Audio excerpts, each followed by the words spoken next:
So what are India's options, if any, in this Israel-Iran conflict? What stand should and could India play? Javed Ashraf is former Indian ambassador, distinguished diplomat, joins me. Appreciate your joining us, Javed Ashraf. What are India's concerns, according to you, if this conflict gets more and more prolonged, as every indication now points towards? Well, thank you, Rajdeep. It's rather late in the night. This is precisely the time when missiles start flying across between Iran and Israel. And I wanted to briefly comment on what Michael Rubin was saying. I think conflict has two phases, particularly if you've seen the Iraq-Iran war in 1980.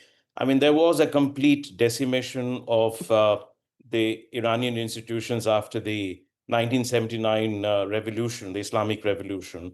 And when Iraq invaded Iran, they had captured 48,000 square kilometers in the first week. And Saddam Hussein spoke about the next Friday prayer being in Tehran. Iranians regrouped despite all the divisions, despite everything. And then you had this 8-year war, which was partly conventional, partly asymmetric. You saw that in 2003. On May 3, exactly a month and a half after the United States went into Iraq, President Bush stood on the aircraft carrier, declared victory. US was there till 2008. These things can get complicated. Here is a nation, I have to say, that thrives on the sense of martyrdom, drawing from the whole heritage of Shiite Islam.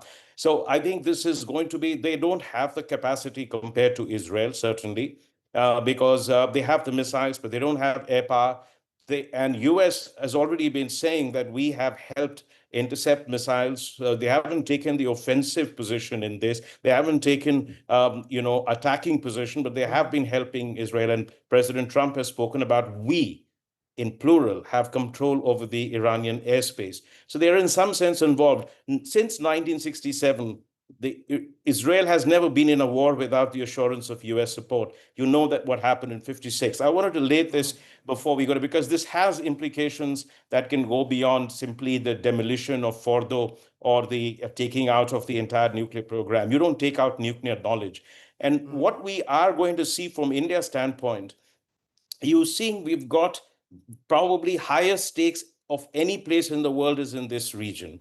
We've got, 10 million odd people working in the Gulf region, the biggest sources combined of remittances, 1/5 of the energy sources. It's a strategically 500 nautical miles from Chabahar, or 540. Oman is very close by. This region is absolutely our neighborhood.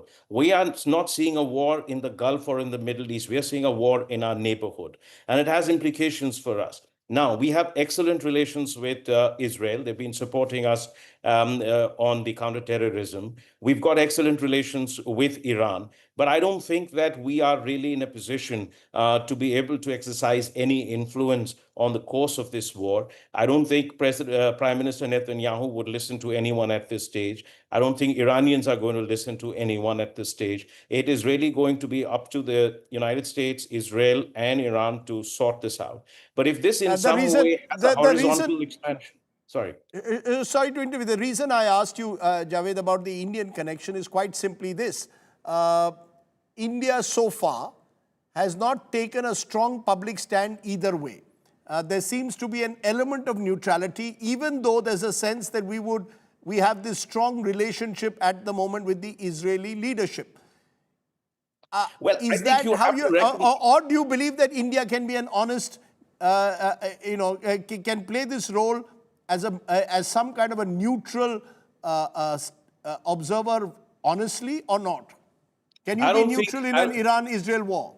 I don't think we can. I was just saying that I don't think we either have the leverage here or in some way certain equities that will enable us to play the role of a mediator and tamp down this conflict. Not at all. If you say not mediator, not mediator, Javed. Do we stay neutral? Do you believe that our best interests are in staying neutral? Well, I mean, I think there are two issues. I was coming to that before you interrupted. One is that the whole principle of international law. I mean, without any doubt, you have to understand that what Israel has done, it may have done it in its national security interest, but that this is clearly a violation of sovereignty of another country. Now, and Israel sees this as an existential threat, and it may have very good reasons. Of course, it has also had to deal with the proxies of Iran in its own neighborhood, and it was, in a sense, building up since October 7 to this denouement. But this is clearly a violation in some sense of the sovereignty of a country. And it started really with when US went into Afghanistan and then into Iraq. That whole principle has got demolished. You've seen Russia do that in Ukraine. So we actually have to be very cautious about not endorsing something of that nature. We distance ourselves from the SCO statement, which unequivocally condemned this attack by Israel on Iran. That's a big statement to make. When we come out in the open and say we distance ourselves from that statement, that in itself is a very clear signal to Israel about But where that we won't go stand. down. But that won't go down very well in Tehran. That isn't No, going it down very doesn't well go in down well Tehran. in Tehran at all. But the point is that, we've got this is the complexity of the situation. You've got a situation where you've got relations and stakes with Iran, and Iran, it's a near neighborhood. We have it's not just because of Iran and Chabahar. This is Central Asia. This is Afghanistan. This is Pakistan. All this is part of our immediate neighborhood. There are the maritime neighborhood that they are part of. We've had a long relationship with them, and I think there is no interest of India that is served in taking an unequivocal stand on behalf of Israel in this situation, notwithstanding the kind of a relationship that we've had. I mean, you've seen how countries are acting and as I've always said, foreign policy is basically a moral calculation of self-interest. You've just had a wonderful lunch meeting between the Pakistani army chief and President Trump, which is purely based on, completely free of any consideration of democratic values or liberal principles. It is based on calculation of immediate interest. So I think we have weighed it very carefully. We have sent a clear signal of where we stand on this issue. And from our point of view, frankly speaking, it just serves this prolonging of this war.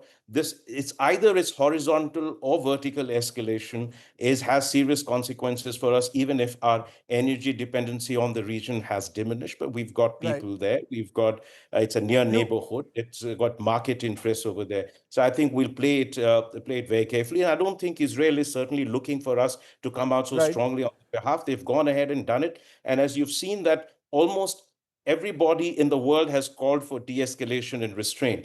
I think President Trump started on that note. We've got nothing to do with it. But then he also saw that Israelis had very high level of success immediately. And he's one of those who loves to jump onto the success bandwagon also.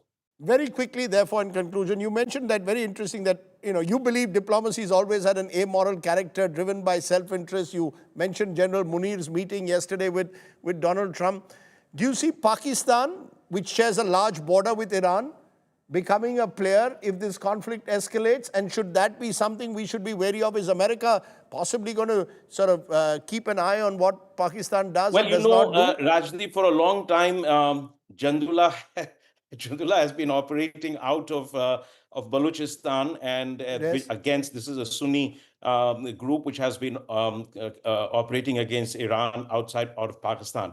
But I don't think, and you've also know the history of their old relationship where the centrifuge technology was exported by A.Q. Khan to That's right. to Iran. But they will not get into this in any meaningful way. I think it would be absolutely suicidal and dangerous for Pakistan to provide any kind of material, military, covert support or overt support to the United States or Israel in this operation. At best, they will be staying neutral. They may provide some sort of intelligence, some sort of information that may be of help, but at least keep their borders secure and sealed from any Iranian efforts to move stuff onto this side of the border. But I don't think any active participation is going to serve any interest of Pakistan in this. They will have then Afghanistan, a hostile India, and a very hostile Iran. It's not a country that is going to collapse as a result of this war. So it's going to be playing it very carefully on this. And Pakistan, I have seen it over 10 years. They know exactly how to play more than a decade of dealing with the US through its most consequential phases, that they know how to deal with with the United States and play them really well. But tactically, strategically, they'll always overplay their cards. But tactically, they always gain something in the short run. Javed Ashraf, for giving us that broad sweep of India's choices, of many of the regional stakeholders in what is becoming an escalating conflict. I appreciate you joining me here on the news today. Thanks very much.